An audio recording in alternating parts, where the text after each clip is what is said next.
Okay, this is a video helping you with the I/O lab. First, I'm going to show you how to check your wiring setup. So you'll go into the in/out button in the menu bar there, and that brings up your display terminal, which shows all 40 of the different inputs and outputs that can be used.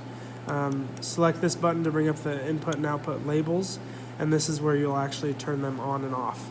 So if your wiring was done correctly, you can hit enter on the one that you want to turn on or check. So you can turn on the red light and then look at the red light and make sure it's actually on. And that green light tells you that that input is being simulated. Okay, now I'm going to show you the different commands that you're going to use. So go up here to add command and select in out. So first I'm going to teach you a little bit about out. So the out command is the one you'll use the most. This drop down menu selects the terminal block that you're on.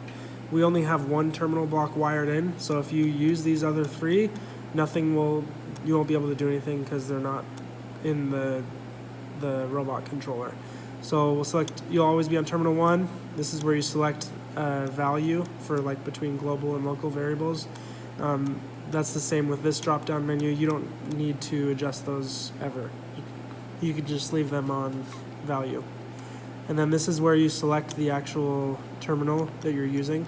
So if you want to tell the red light to turn on at a certain point, you hit that and then hit on. And then that adds that command there, and that light will turn on at that point of the program.